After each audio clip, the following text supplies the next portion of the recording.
Assalamualaikum warahmatullahi wabarakatuh.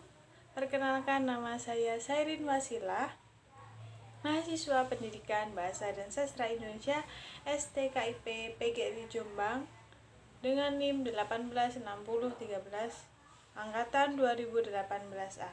Di semester 5 ini saya mendapatkan mata kuliah Pembinaan dan Pengembangan Bahasa Indonesia yang diampu oleh Ibu Dr. Fitri Resti Wahyuniarti. Saya akan membuat video tutorial tentang komunikasi dengan orang yang lebih tua dengan menggunakan pola kalimat yang baik dan benar. Saksikan video selanjutnya. Beberapa hal yang perlu kita perhatikan ketika kita sedang berkomunikasi atau berbicara dengan orang yang lebih tua. Yang pertama, kita harus paham benar tentang pemilihan diksi. Kenapa? Karena diksi itu bukan hanya berarti kita memilih kata, melainkan digunakan untuk menyatakan gagasan atau menceritakan peristiwa, tetapi juga meliputi persoalan gaya bahasa, ungkapan-ungkapan, dan sebagainya. Menyampaikan gagasan dengan kata yang tepat. Nah, itu yang harus kita perhatikan. Yang selanjutnya adalah menciptakan proses komunikasi yang kreatif, memperindah kalimat sehingga sesuai dengan konteks, menghindari terjadinya multitafsir. Kenapa? Ketika kita ingin menyampaikan maksud kita, katakanlah antara dosen dan juga mahasiswa. Ketika kita sebagai mahasiswa dan ingin bertanya kepada dosen ketika kuliah sedang berlangsung, maka kita harus memperhatikan pemilihan kata ketika itu disampaikan melalui tulisan, maka kita juga harus menambahkan tanda tanya ketika bertanya. Nah, ketika kita melalui media daring atau Zoom, kita bisa dengan menanyakan, mohon maaf Pak, Bu, apa maksud dari ini, atau bagaimana ini dikatakan sehingga seperti itu. Selanjutnya adalah gestur. Ketika kita berkomunikasi dengan orang yang lebih tua, kita juga harus memperhatikan gestur tubuh kita. Ketika berbicara tentang gestur sendiri, gestur itu adalah suatu bentuk komunikasi nonverbal. Nah, dengan aksi tubuh yang terlibat mengkomunikasikan pesan-pesan tertentu, baik sebagai pengganti, maksudnya pengganti berbicara, atau bersamaan dengan paralel dengan kata-kata.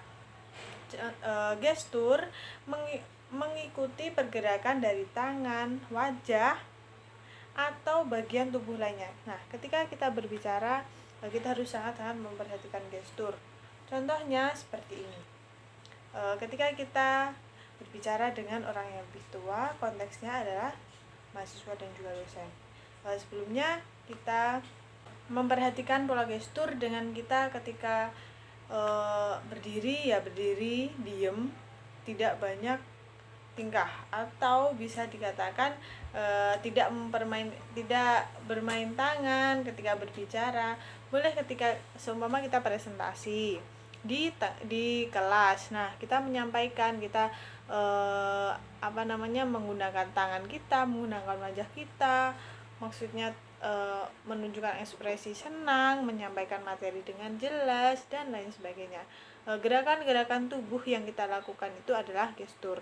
Selanjutnya, ini juga harus diperhatikan ketika kita berbicara dengan orang yang lebih tua, yaitu ekspresi wajah. Kita harus menatap wajah lawan bicara kita, anggukan kepala saat mendengarkan ucapannya. Kenapa?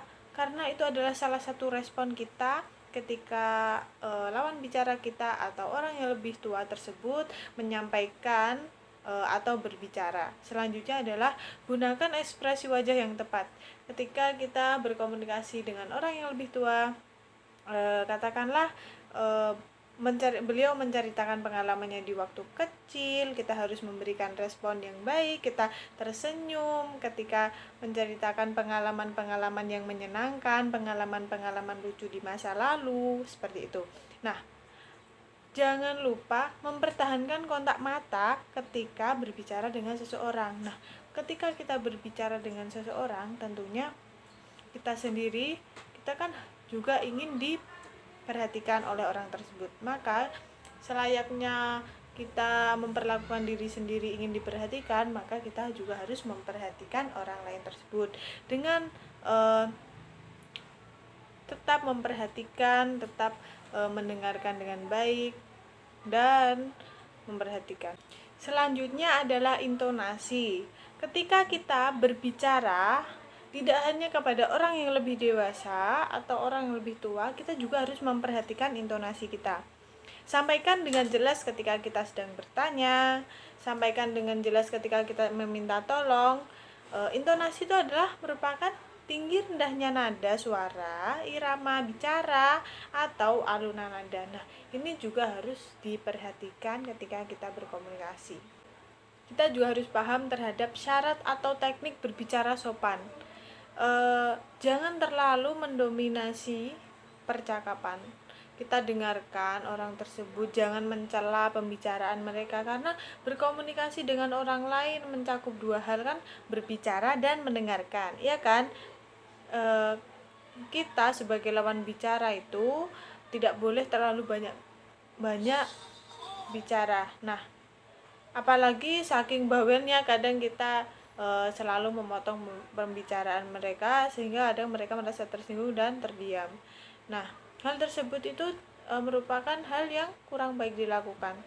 Maka kita harus ketika ada kesempatan berbicara, maka kita baru berbicara.